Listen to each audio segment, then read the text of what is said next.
It's time for the Luke Howard Show. Please welcome Luke Howard. Thank you very much. Oh, Mussy, there you go, Mussy.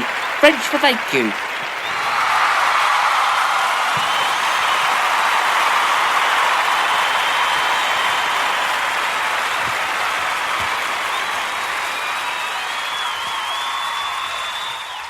God morning, it's Saturday the 13th. Yes, you heard me right, the 13th of June 2020. Another show, another day. And of course, it's the last show of the week, of course. Got a great way to start the day, of course, to start the weekend. It's all going to be absolutely brilliant, of course. Last show of the week. Of course, here all next week. Until next week. I'm only off for one day. It's only tomorrow. I'll be back on Monday. Back the day after that. Yeah, so last show of the week. Great show to looking forward to today. Absolutely brilliant. We're going to continue the chats with Piers Bloomfield in around about 15 minutes time. Right after my newspaper review, of course. And then we'll go to a few songs. And then when we come back, we'll continue the interview, and Piers can have his finished say about Brexit like he did, because the other day we didn't quite get it in. So finally, we are going to do it in a moment or two, in about 15 minutes time. So, okay, hope everyone's well, and of course looking forward to the weekend. We've got a magnificent show, as I just said again. So, let's get started then, shall we? 07593 847 105 is the number to text or call if you'd like to get in touch. But if you do text, I would suggest you start with the word talk and your name and where you're from, or you can call us and we'll call you back, and then we can talk to you from there, or would love to hear you via email. It's garyjhoward68@hotmail.com, or there's another email as well. It's 345-457@student.hrc.ac.uk, or you can find us on Instagram. It's at the Luke Howard fan page. You can message us or whatever on there, or you can use the hashtags. It's hashtag Luke Howard, hashtag Luke Howard Show, or hashtag stay at home and listen to the Luke Howard Show. Great ways to get in touch with Britain's brightest, best radio show. Of course, it's here 6 days a week at the moment, and we love it. Absolutely brilliant. We love brightening up your days every single day. So sit back, relax, make yourselves a cuppa, and enjoy Britain's brightest, best radio show. Absolutely amazing, this show. So, today is, of course, our Saturday show. So we do it's the same as what we do during the week, but it's just a Saturday. Okay, it's still the same. It's just a Saturday. That's all, and that's why we call it the Saturday Show, because it is, of course, the Saturday Show. We are Britain's best Saturday show, as I like to say, and of course, Britain's brightest, best radio show. So during the week, it's great to start your day, and then Saturday is great to start your weekend. So, enough about me rabbiting on about that, because we've got lots more stuff to rabbit on about now. And we're talking about clashes fear over vows to defend old statues. Now, police fear violent clashes in London the other weekend just gone, with fair right groups taking on last weekend, not this weekend. Actually, no, is it this weekend? Yeah, it is this weekend. Anti-racism protesters of the domestic football lads elements has urged members to defend war memorials at Whitehall, and former English difference league leader Tommy Robinson has called for protesters in a video accusing police of being soft-handed of Black Lives Matter marches. Now, Ken Marsh, chairman of the Metropolitan Police Federation, he said that we have got the perfect storm ahead of us. We have got planned protests and now, of course, Tommy Robinson and his alligators. So, the warning comes as Whittlewell fans Churchill in Parliament Square. Now, we spoke about this the other day on the show after it was defaced. Supporters from other clubs have said that they will use force to prevent vandalism. Now, I hope that Hates Nick Lowes said that their real objective is simply violent. Okay, we will leave that story there, I think. So, let's move on from there then, because not pardon myself. Now, Royal Chief Dame Anna apologises for harmful and intolerant treatment of black employees. Okay, can we not talk about this? I think we should move on to another story, I think. Because I don't know very much about that story. Okay. Right, let's talk about another story, and I recognise where this Frankie and Benny's is. It looks like it might be in Stevenage, but up to, this is 3,000 jobs now, as Frankie and Benny's has shut a lot of outlets. Now, up to 3,000 jobs are facing the axe, as the owners of Frankie and Benny's announced it is going to close 125 sites. The restaurant group, which also owns Garfunkel's and Chiquita, wants a company voluntary agreement with its landlords that will leave about 160 outlets. Now, bosses have blamed the documented problems of the pandemic, and they said an affected sites, principally Frankie and Benny's, the British Property Federation, said it was up to the landlords to decide on the deal, and it's around 160 Frankie and Benny's will remain open following the mass closures. And that Frankie and Benny's looks like the one in Stevenage. I'm not quite sure where that one is, but it looks like it. It's a spitting image of it. I know what the one in Stevenage looks like. Okay, so I got so could you. I mean, before we get to that story, going back to the Frankie and Benny story, I have been to Frankie and Benny's before, but the only thing in it I have had is a steak. It's very nice food. Their steak and chips are very nice, with peas and all the trimmings, whatever they do with it. It's nice, their steak and chips, but I prefer the Hungry Horse steak, actually. I know I sound a bit bad saying that, but I prefer Hungry Horse steak, because their Hungry Horse steak makes my mouth water. So it's very nice Hungry Horse steak.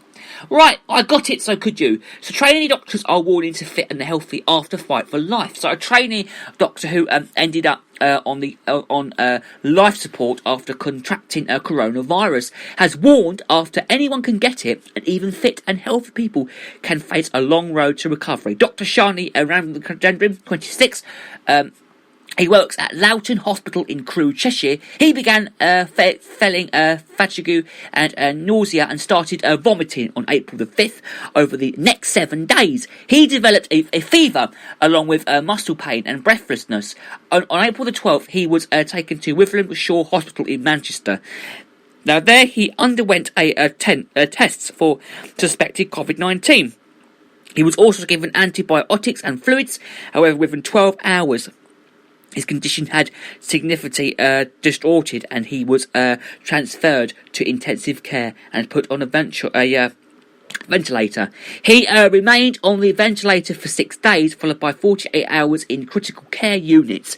After being discharged, he spent 6 weeks recovering at his parents' home. Now, Dr. Ramachandran said that my recovery has been a slow arduous and often frustrating process. I am much better now. However, there is still some way to go. I've been advised, though, that it can take up to a year to get back to normal. He added this disease can affect anybody regardless of how healthy they are, and the consequences can be stark. It is a virtual public continue to be aware of course. Now, smiles better, but a long way to go. Now, Sheriff has been told it could take a year to get back to normal. Of course it can. But lights, camera, back in action though. The first big summer film hits cinemas. So Sony Pictures has announced though the summer's first major film release at cinemas is to return to action after lockdown. Romantic comedy The Broken Hearts Gallery, though, produced by Selena Gomez and directed by a first-timer Natalie Kerensky, will launch in the US on July the 10th, as if it all opens back up again. Now, it tells the story of Lucy, an art gallery assistant who saves a souvenir from every relationship she has been in. No UK release date has been given out though yet. Cinemas are expected to reopen in July, of course, followed by hairdressers and pubs, of course, as well.